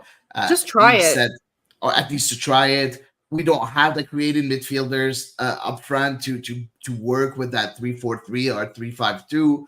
With a 4-3-3, you don't need that because you would have, Chouanière and Saliba up front. What are the positions that CF Montreal must strengthen in the summer transfer window? Plus, what do you think of the two defenders who arrived? Was this a priority or an opportunity for the future? I mean, well, with regards to the two new additions, I think that having some depth beyond just saying, here's a player that's used to playing wide, let's just shove him wing back. I think it's good that we've seen just how important it is to have natural fullbacks in that wing back position, with the difference that, Edwards and Juan have brought versus, Mathieu Chouanière and Lassie Lapalainen and, Ariel Lassiter. I think that has made sense. And like Andy said, right, Juan runs so much that at some point you need to give the guy a break and bring in a counterpart that is very, very defensive minded, right? If you look at, his player breakdown and his scouting reports, he's not that great getting forward, but when it comes to maybe establishing a defensive partnership on that flank, that's what he does best. He's also tall, and we all know that Montreal is the worst team in MLS at defending set pieces. It's not an exaggeration. That's fact. They've conceded more goals than any team from set piece situations. So having another guy that's over 6 foot on your defensive line can't hurt. Now, in terms of who else they need, we said they needed a difference maker, and they brought in a very capable poacher. They brought in one of the greatest goal scorers in MLS history that still has, legs underneath him. They brought in difference makers. There are difference makers on this team. The difference now is So what? There's like, what more could you ask? Because short of going out and getting a proper designated player that is an attacker at a very, very high level, you're not going to get more attackers. They brought in 3 in the winter. You're not going to get another attacker, at least not at that level. If they do, that means people are leaving, and I don't think right now they're gonna bring in even more money into the more money from the salary budget into the attackers. I think realistically, what could happen is getting a proper 10, but at the same time, they don't play with a 10. Even if you play with the 4-3-3, if you play like a 4-2-3-1 and you have a 10 there, that's fine. But if you play with a 4-3-3, you don't use a proper 10, or you rarely do. Right? You could have a player like Mathieu Choinière who can play as a 10, or Bryce Duke who can play as a 10, but they're really an 8, and there is that kind of ambiguity in their role. And Yankov. And Yankov as well, right? But, I look at this lineup right now, and there's no massive gap that needs to be, there's no massive problem in the lineup that needs to be filled right now based on the philosophy of the club, right? I think right now the problem is nobody has faith in one another. Exactly. Nobody has faith in anybody. I think it's not just a coach to player thing. I think it's also a player to player thing. And all the great vibes you had to begin the season and, in the off season where people are coming in, new coach that loves to be here, that seems to be really, at least tactically, to be a spitting image of Wilfried Nancy. And then you have all the excitement. You have these road wins, this great road trip at the beginning of the season. All that feels like a million years ago. I think the players are probably feeling the same way because they're like, I know for a fact that we had those good moments, but why do I not feel them? Mm-hmm. They feel like a distant memory. And so if the fans are feeling it, I'm sure the players are as well. So I think right now, it's like that point in Ted Lasso where they just all have the yips, and you need like a sports psychologist to come in or something and just talk. I think everyone just needs to have a group hug and just maybe cry together a little bit. Do something. I don't know. Maybe screaming therapy, something. Because when it comes to the market, I don't think that's the problem right now. Yeah. I think there's no. That's going to be the members event. You're going to make it a members event where everybody can group hug. Yeah. Interesting. Moving on, you talked about a bit of player movement, and that's our second segment. But we can also add the question of Mario, also that touches that subject, and that's going to be for you, Eve. We are seeing players that are being added or removed from the team, but what exactly is the big picture, the end game? Buy and sell without any regard to the results on the pitch? Or is the team still trying to find players that will work well together and bring results? It's not really a question. It's more of yes or no. Yeah. I don't know. I mean, this year, obviously, Montreal just seems to be bringing in corporate sponsors and partners and so on and so forth. Haven't necessarily sold a ton of players. Haven't, they've splashed a little bit of cash for sure to sign players in the, preseason, but, in the big scheme of things, a bit, not a ton. So it's an interesting question, and it's kind of a question that's really hard to address without a sporting director in place, because I feel like I agree. 100%. Yeah, I'm laughing. I feel like there's a lot of treading water right now. We don't have Gabriel Gervais is just look, I'm balancing the books over here. And some players came. Obviously, they have brought in Corey Ray from Columbus to kind of help out a little bit with navigating the transfer window, but they just retained his services. They didn't really sign him, right? No. That's they brought him in to help out with the transfer window, basically on a temporary basis, right? Yeah. Well, who knows? Truly, who knows? Who knows? It's a tryout for the Toronto FC position. Oh wow! Oh wow! You heard it here first. You heard it here first. That's hilarious. That's hilarious. Anyway, the gist is it's really hard to answer that question. I think with Gabriel Gervais serving 6 different roles right now, All it is treading water and just trying to make some money for the team. You know what? I completely agree, and I think that right now we don't know anything. Like the project was clear under Olivier Renard. Since Olivier Renard left, it's not clear anymore. We don't know anything anymore. You know, those two signings that we signed with Bugai and Pierce. Bugai is 20. Okay, he fits the profile. Pierce is 27. He doesn't. So I don't know anymore. I feel that we're just we don't know what we're doing right now. Go ahead. Go I ahead. do want to add something, Hady, but those two players quickly, because I did do a little bit of research on the two of them. I'm not going to get too deep into it, but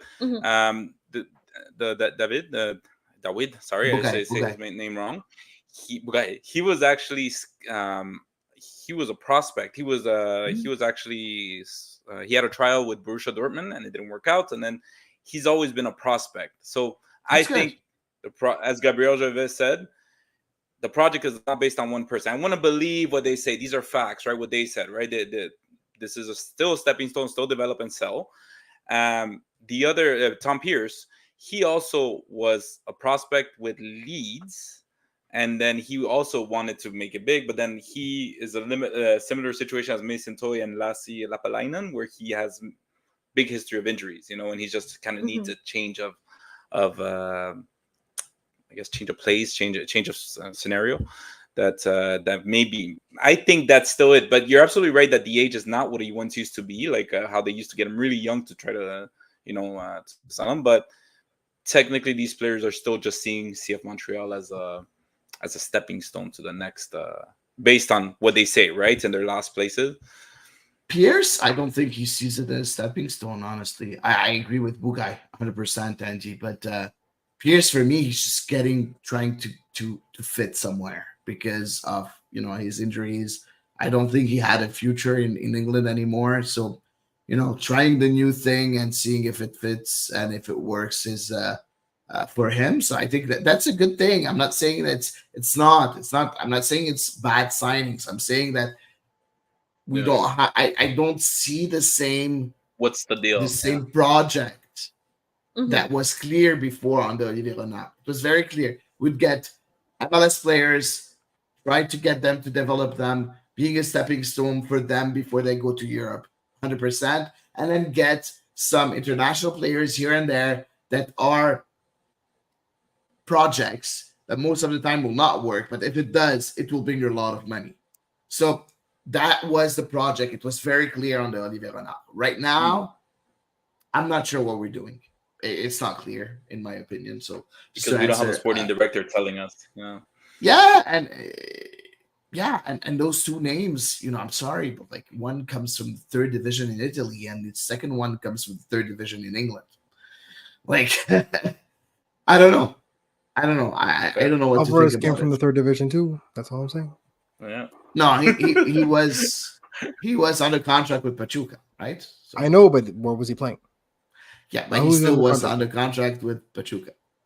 So, yeah. Good. So player movement. We do have one last thing that we wanna share. Tom Bogert. They just tweeted a while ago, a few hours ago. Portland Timbers are about to acquire Mason Toy in a trade with CF Montreal. Guys. What do you think? Andy, I'll let you talk first. Oh, go ahead, Dave, if you want to talk first. Oh, it doesn't matter, Andy, if you're... Yeah, no, good for him, man. Honestly, good for him, good for us. I think it's beneficial for both parties. Both needed the change. I've always believed in him. I think he has great talent. I do. I think he's a very talented player, but for some reason just can't figure out his body. He just can't. You see him play and he just throws himself. I think he's very talented and he's got that killer instinct to score goals. But at some point when you see him play, you can tell he doesn't trust himself, even running, guys. Like he would run for balls and it just seemed like he just was hesitant with every step he took, whether it would be his last kind of deal. It was kind of sad to see, but hopefully that change to Portland can bring a change for him and can revive his career, because I do think he's talented. I agree with everything that you said. Yeah. Eve, go ahead. I think this is the best of both worlds for both parties if it comes to Yeah. fruition. I don't think there's a future in Montreal for Mason Toy, and obviously he does have kind of a hefty contract that Montreal could benefit from getting off the books. And for Mason Toy, hopefully, change of scenery, new coach, new system, etc. Maybe he'll be able to relaunch himself because he's only 25 years old. His best years should still be in front of him. So I'm going to kind of cross my fingers on this one and hope it does come true, and hope that Mason Toy lights it up with Portland, and hope that Montreal picks up something a little bit interesting in the return. No, I completely agree. Elias, anything to add? I mean, you guys said it all. On top of that, $650,000 a year in salary that's opened up now. So maybe that's maybe that leads It's into also an advantage for. So it's Go an ahead, advantage for go ahead, Sanusi too, right? That Yeah, it's an advantage. Sorry for cutting valid. you off there, Elias, but it's a Sanusi also finally has his chance, right? Because it was kind of packed, the position in itself. Yeah. So Yeah. an intern, I think he has a fair shot. Will he get a chance? Because in the last 2 games he was not on with the 18, and yesterday he got 6 minutes. So Yeah, but he had an impact in those 6 minutes. He did, and he. I But know, but I don't know. Like why haven't we seen them before? Like in the past couple of games. coach's decision. What happened? I don't know if it's attitude. I don't know if it's an attitude. I don't know if it's frustration, but coach's decision. Look, from what I hear, it's a from what I hear, it's a soccer decision. That's all it is. That's what I'm hearing. I wish I could say more, but that's all I'm hearing from there. But at one point we need to ask some questions. Kokaro having a problem, 100%. Sanusi having a problem, Corbo not playing. Those are players that are performing. I don't know.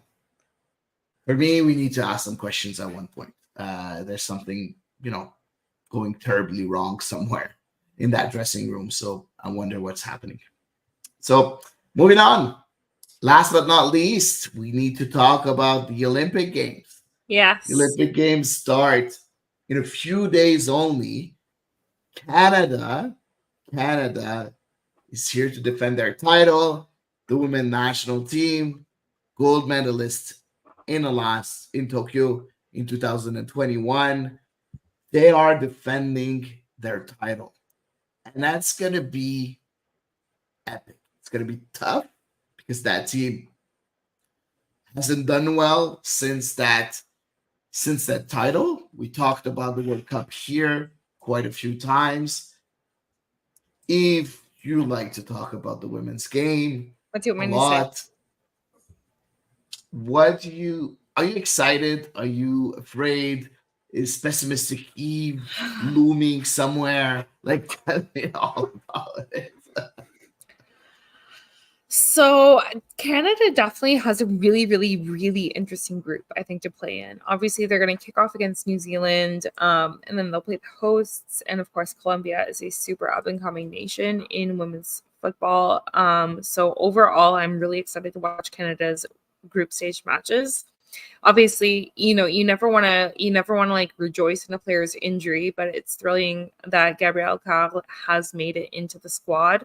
Unfortunately, it does come at the expense of Sydney Collins picking up a reported fracture in the closed door friendly against Nigeria, which I did see on a random Nigerian YouTube channel. Canada apparently won that match 1-0. And they also did practice penalties after the match, which Nigeria won. Per the random Nigerian YouTuber. So thank you, that person.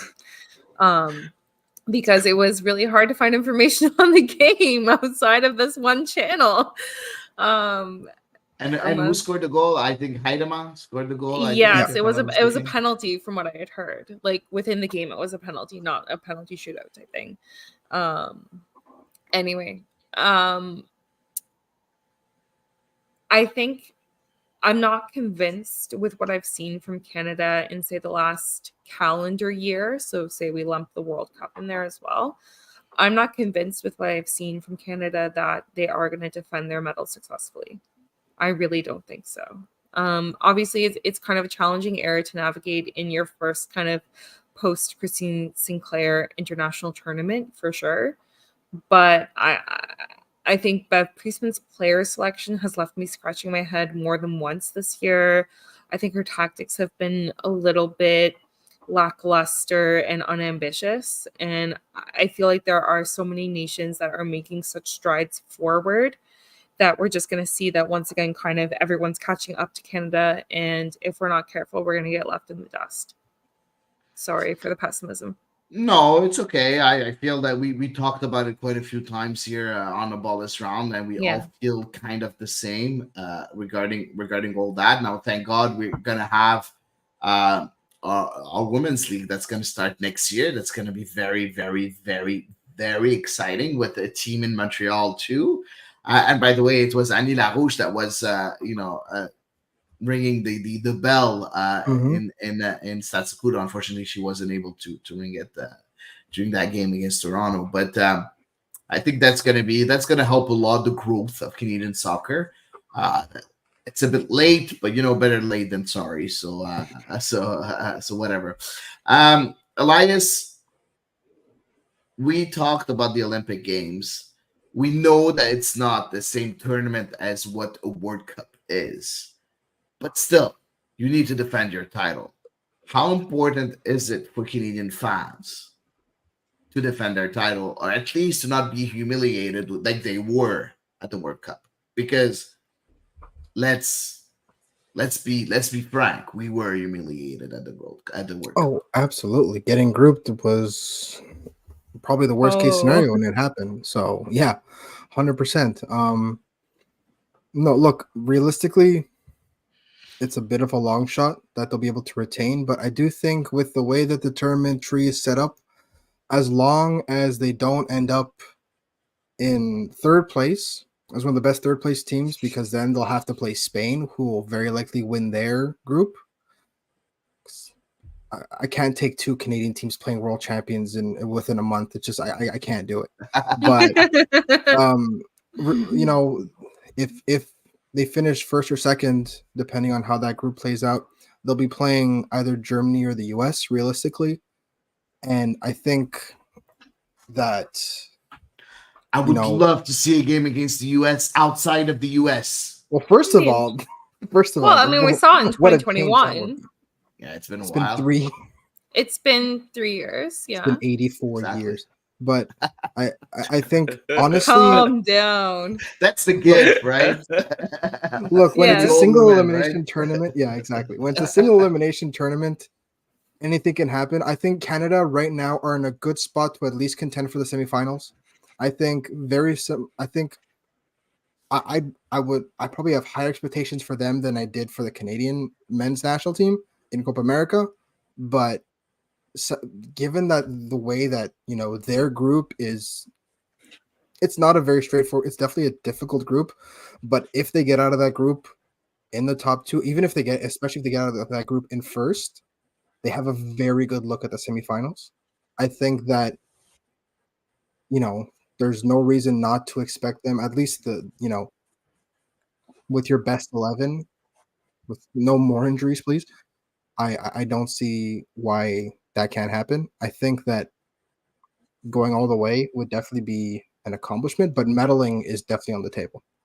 And I think that medaling again would be an incredible achievement. And it's this has felt like really like a passing of the torch past couple months, if not like a year, almost like passing of the torch. And it would be a great way to kind of kick off this next quote unquote generation of young Canadian players with an Olympic medal, kind of the same way that the original golden generation kind of arrived and announced themselves with an Olympic medal. So I think that would be a really nice way to kind of kickstart that, and also maybe bring in a little bit of more belief back in Bev Priestman and back in the national team after what happened at the World Cup. Optimistic Elias. Yeah, and One pessimistic of us has to Eve be. that thinks that the women are gonna lose the first 3 games and get out. So That's exactly what I that's said. Thank you, that- Hattie, Word for for word, yeah. paraphrasing me that's so well. that's the balance between the two, right? So I understood the joking, same thing. Andy, let's talk about Oh, this a bit. You have 3 games, okay, against number 28th in the world, against the second in the world with France, and against the 22nd in the world, Colombia. Knowing that you're Canada, I think is 7th or 8th, if I'm not mistaken. Mhm. 8th, yeah, 8th right now. Knowing all that, when you're in a group stage, do you think it's a good thing to have a very strong opponent and 2 lesser opponents to set up for the competition going forward? when we talk about ratings, just in general, when we're talking about ratings at world ratings or whatnot, honestly, when it comes to a competition, it means nothing because it really depends on the players, the coach, and what energy, because we've seen it over and over again in past World Cups and past Olympics where the underdog can all of a sudden surprise everybody just because they have that unity, that willingness to want to, we're gonna go above other. Is it good to balance it like that?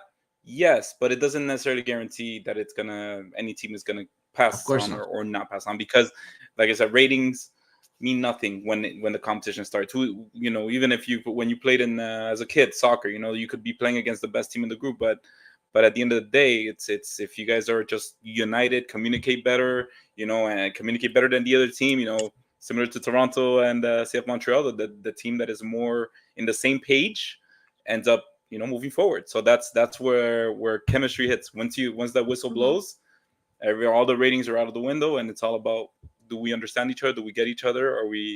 Do we believe in one another to make this happen today, right? So Oh, interesting. that's what Interesting. I also feel and Eve, I want to hear you on this. France has a very good team, of course, playing at home too. But I feel that their starters are getting a bit old, with Renard being 34, Henri being 34, Le Sommet being 35. Do you feel that France has what it takes to win it all? Or do you feel that it's going to be a bit tougher because of those, the Yeah. best players getting older? I mean, the players that you named obviously are incredibly class for sure, and are a huge part of the squad. But when you think of several of the other players, like Katoto, for example, she's Of only course. 25, and she's playing some of the best football of her life right now with PSG. Sorry, Hattie. With who? Never heard of this. No comment. With some French team out there. I don't know Good. who. That's better. That's better. If that's better. Not So Marseille. exactly. So, some French team that isn't Marseille. So does it even matter? Is the question. I do feel like they're probably about to enter a transitional phase of their own in finding their identity as a team. And, it's going to be interesting to see, obviously, what happens post-Olympics because they have Hervé Renard for this period. But then what's going to happen after that? Who knows? But that being said, I think it can almost be a galvanizing effect to have these players know that this may be their last major international tournament. All the more so the fact that they're playing it at home in front of their own countrymen and women. So I don't see it as an issue for France. I think that France have every advantage ahead of them. For me, like, this is not a concern. And for France, I think that France are going to be a very stalwart opponent for Canada. Elias, I kind of agree. I think also France is one of the favorites and is the main favorite to win it all. I kind of agree Aside with you, from Eve. Spain, maybe. Spain is so good, man. Yeah, I know you like Spain, Elias. I know. But Elias, 25th of July, your birthday, first game for Canada against New Zealand. How confident are you against New Zealand? It's tough to play against New Zealand because it's not a great team, but when you're not at the top of your form, they can beat you.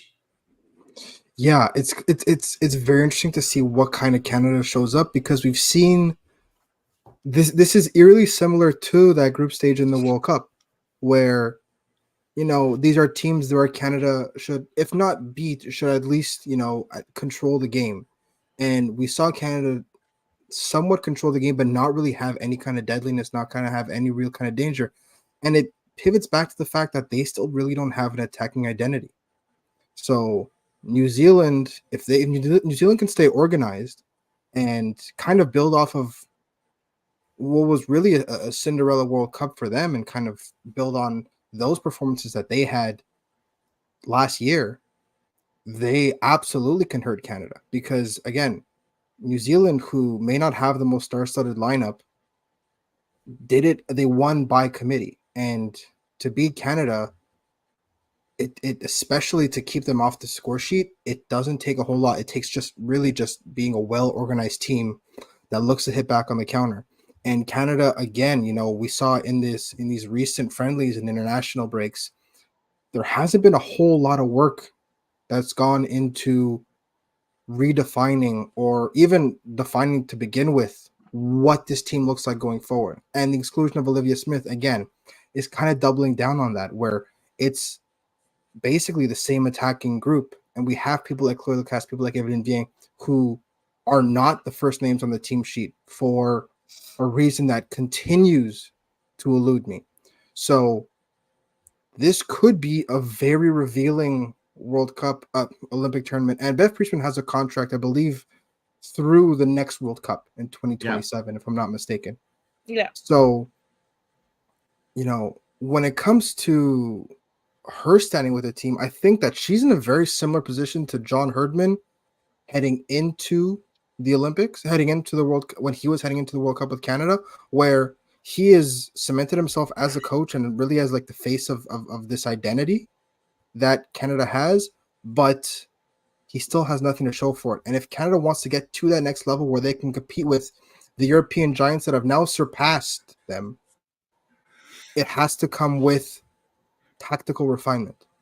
No. And Bev Priestman, for the most part, hasn't really shown that she has that in her tool belt. So I think that's really what the onus is on for her, is to really show that she can organize her team and tactically outplay other managers and have the players play a recognizable brand of football. And against a team like New Zealand, who's going to be extremely motivated, it could completely fall apart, which would be a terrible birthday for me, but that's a little bit selfish. I think it would be even worse for the morale of the national team. Yeah, it's. I hope not. I hope we're not going to live through that again. I think that's going to wrap up our show today with the Olympic team, the women's Olympic team.